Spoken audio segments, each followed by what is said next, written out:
नमस्कार, बहुत स्वागत है आपका। आप देख रहे हैं गणेशा धर्मा सन्मार्ग। मकर राशि वालों, राहु केतु का राशि परिवर्तन हो रहा है। वैदिक ज्योतिष में राहु को 9 ग्रहों में से एक माना जाता है, लेकिन जो अन्य ग्रह हैं सूर्य, चंद्रमा, बुध, मंगल, शुक्र, शनि और बृहस्पति, इनकी तरह राहु का कोई भौतिक अस्तित्व नहीं है, क्योंकि राहु एक छाया ग्रह है और राहु को वैदिक ज्योतिष में धार्मिक दृष्टिकोण से बहुत ज़्यादा महत्वपूर्ण माना गया है। क्योंकि पौराणिक कथा भी आती है कि सागर मंथन से जब अमृत का कलश मिला था, तो अमृत के लिए देवताओं और असुरों के बीच भयानक झगड़ा हुआ।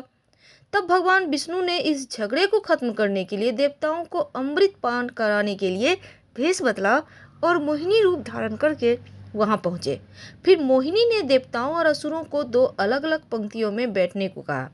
मोहिनी की सुंदर काया के मुंह में सारे असुर सब कुछ भूल गए और मोहिनी चालाकी से देवताओं को अमृत पान कराने लगी। इन सबके बीच एक असुर, स्वभानु नाम का असुर, अपना भेष बदलकर देवताओं की पंक्ति में जा बैठा और अमृत पान करने लगा।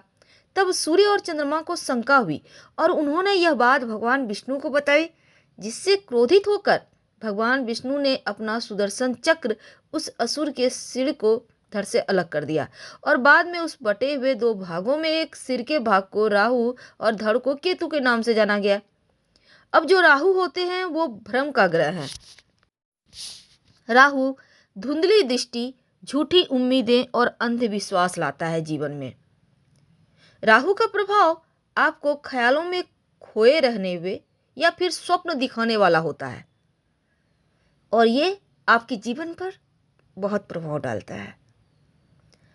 वैसे तो राहु जुआ, नशा, बुरी लत, अवैध चीज़ों और नया विचार, नई क्रांति, इसके भी कारक है।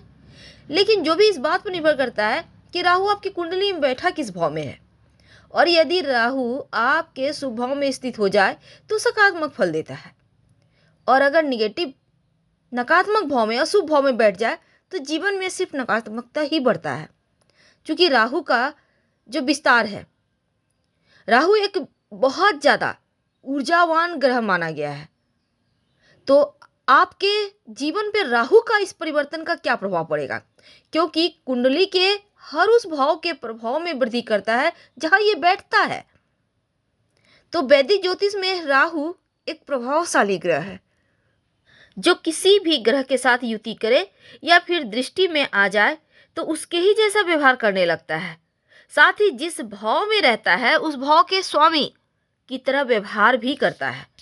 अब ये जो हमारा आधुनिक दुनिया है, अब चूंकि राहु तकनीक का भी कारक है, उन्नति का कारक है, प्रतिनिधित्व करा आता है, लेकिन राहु मीडिया, विमान, तकनीकी, सभी पर राहु का प्रभाव तो है ही। इसीलिए आधुनिक दुनिया में राहु की पारंपरिक परिभाषा यानी एक अशुभ ग्रह से बदलकर नया विचार में, हम लोग कहते हैं ना, राहु एक्टिव है इसलिए कुछ नया करवा रहा है, उथल पुथल मचा रहा है। तो राहु के कुछ ऐसी जानकारी, लेकिन आज हम जानेंगे कि जो राहु ग्रह है सबसे धीमे गोचर करने, शनि के देव के बाद राहु ही चलते हैं और राहु का प्रभाव 1.5 साल तक एक राशि में रहता है। तो इस वर्ष भी जो राहु है 12 अप्रैल को 2022 सुबह 10:36 पर वृषभ राशि से निकलकर मेष राशि में गोचर करेंगे। तो आपके जीवन पर इसका क्या प्रभाव पड़ेगा, आइए जानते हैं विस्तार से। तो मकर वालों, इस वर्ष शुरुआत में आपके पंचम भाव में है 12 अप्रैल तक, और यह समय 12 अप्रैल तक का जो वक्त है आपके जीवन में उत्साह और मनोरंजक है। तो राहु आपके जीवन में जैसे ही यहाँ पर राशि परिवर्तन होगा तो खासकर जो स्टूडेंट हैं उनके लिए बहुत ज़्यादा बस ये समझ लें कि रचनात्मक आपको बनाएगा और आपके जीवन में एकदम से बड़ा परिवर्तन करेगा। हालांकि इस समय थोड़ा सा पेट का ख्याल रखें, लेकिन जैसे ही राहु आपके चतुर्थ भाव में आएंगे तब थोड़ा सा माँ के स्वास्थ्य का ध्यान रखिएगा, और ख़ासकर माँ को कोई जैसे कि कोलेस्ट्रॉल वगैरह या हृदय संबंधी परेशानी हो सकती है, तो उनका आपको ध्यान रखना है। पर इसमें अपनों के साथ आपके संबंध बहुत अच्छे नहीं दिखते, इसलिए रिश्तों को थोड़ा संभालना होगा। घर परिवार का माहौल पर इसका असर है। तो ऐसे में अपनों के साथ किसी बात को लेकर अनबन हो सकते हैं। खासकर घर के जो आपके छोटे छोटे मोटे झगड़े होते हैं, छोटे मोटे मुद्दे होते हैं, उन बातों को लेकर है। और अगर आप कहीं भी संपत्ति प्रॉपर्टी लेना चाहते हैं तो इस पीरियड में आप ना लें, या फिर बहुत ज़रूरी है तो बड़ों की सलाह से लें, क्योंकि सौदे में धोखा होने की भी संभावना है। उधार देन लेन से बचिए, ना तो किसी को दीजिए ना लीजिए, वरना धोखा खाइएगा। तो धन संबंधी चीज़ों में फंसाएगा राहु, इसके लिए आपको पहले से तैयार रहना है। तो राहु के दुष्प्रभाव से बचने के लिए क्या करेंगे, ये भी जानेंगे।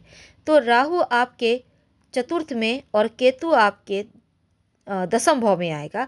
तो जीवन में बेवजह पर जो खर्चे हैं उस पर थोड़ा कंट्रोल रखना है। और राहु यहाँ पर देखिए उम्मीद के अनुसार उतना लाभ नहीं देगा जितना आप चाहते हैं। लेकिन आपको पता है कि राहु चतुर्थ भाव में फल क्या देता है। देखिए चौथा भाव होता है माँ का या सुख का भाव, और इस घर का जो चंद्रमा का भाव है, तो राहु का शत्रु है चंद्रमा।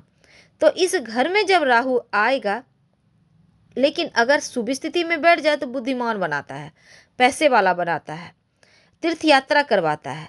और यहाँ आपके लिए कैसा रहने वाला है ये हम विस्तार से जानते हैं। पहले ये जान लें कि राहु आपके चतुर्थ भाव में आकर आपका नौकरी करियर के मामलों में बहुत अच्छा फल नहीं देगा, इसलिए आपको बहुत संभल के रहना है। जमीन जायदाद के मामलों में और माँ के स्वास्थ्य का ध्यान रखना है। और राहु के प्रभाव से प्रॉपर्टी संबंधी मामलों में थोड़ी बहुत परेशानी है। नौकरी करते हैं तो संभल के रहिएगा। वैसे जो केतु है आपके लिए, बस ये समझ लें कि दसम भाव में आने से आपके कार्य में जुनून पैदा करेगा, कार्यों को करने का जुनून देगा। आपके अंदर एक ऐसा कार्य के प्रति जुनून पैदा करेगा कि आप नौकरी व्यापार में आपको लाभ मिलेगा। तो केतु तो शुभ फल देगा, तो केतु के कारण आपकी चीज़ें एकदम से आपके पक्ष में धीरे धीरे आने लगेगी। तो आपके जो साथ लोग काम करते हैं, आपके अंदर काम करें या आपके साथ, सबके साथ रिश्तों को बेहतर बनाए रखें।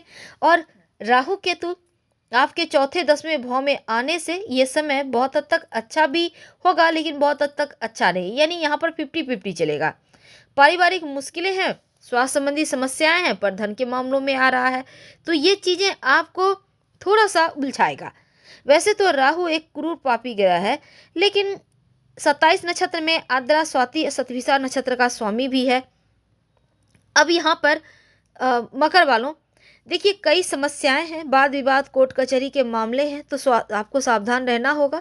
कार्यस्थल पर कोई आपके काम को बिगाड़ने का कोशिश कर सकता है, सतर्क रहना होगा और सावधानी से चलना होगा।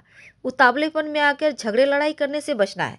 क्या करेंगे, देखिए सबसे पहले तो मांस मदिरा फास्ट फूड का सेवन बंद कर दे। और सकारात्मक ऊर्जा का प्रवेश चाहते हैं तो ओम रांग राहवे नमः का जप करें। अपना रहन सहन आचार विचार शुद्ध रखें, पवित्र रखें। सफ़ेद चंदन का तिलक लगाएं। और ज़्यादा राहु परेशान करे तो एक पानी वाला नारियल बुधवार के दिन अपने सर से 3 बार उल्टा वार कर बहते हुए जल में प्रवाहित कर दें और पीछे मुड़कर मत देखिएगा। तो आपके लिए बहुत, चूंकि अच्छा नहीं है गोचर, इसलिए आपके घर परिवार में बड़ों के स्वास्थ्य की समस्या दे रहा है, तो आपको इसका भी ख्याल रखना है। तो उपाय करें। हम आपसे विदा लेंगे। हर हर महादेव।